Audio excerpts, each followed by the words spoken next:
The night I found out is burned into my memory. The night I found out is burned into my memory. It wasn't a dramatic confrontation or a tearful confession. It was a quiet click of a phone screen locking, a sudden shift in the air that told me everything had changed. My wife, the person I had built my entire world around, was having an affair. The vows we made, the promises whispered in the dark, they all seemed to crumble into dust in that single, silent moment. That first night alone was the longest of my life. The house, usually filled with her laughter and the comfortable rhythm of our life together, was suffocatingly quiet.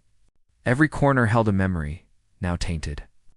I paced the floors, a storm of anger, betrayal, and a profound, hollow sadness raging inside me. How could this happen? What did I do wrong? Was any of it ever real? The questions were a relentless assault on a heart that was already shattered. I wanted to hate her. Part of me did, wanted to pack her things, throw them on the lawn, and erase her from my life as if she'd never existed. But underneath the anger there was something else, something I couldn't ignore. It was the memory of the woman I fell in love with. It's the one who held my hand through my father's illness, who believed in my dreams when I didn't, who could make me laugh until my sides hurt. Were those moments lies? Days turned into a blur of confusion. I went through the motions: work, eat, sleep, but I was a ghost in my own life. Friends offered advice, mostly variations of leave her and you deserve better, and they were right on some level. But love, I was beginning to realize, isn't a simple transaction of what you deserve. It's messy, complicated, and sometimes it's about seeing the broken pieces of someone you care for and wondering if they can ever be put back together. This wasn't about excusing what she did. The betrayal was real, and the pain was immense. But it forced me to look beyond the fairy tale version of love we're all sold. It made me question what love truly means when things go horribly wrong. Is it just a feeling that comes and goes with the tide?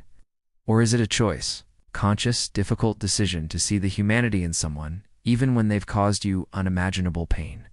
I started to think about forgiveness, not for her, not yet, but for myself. Forgiveness for believing in a perfect love that doesn't exist.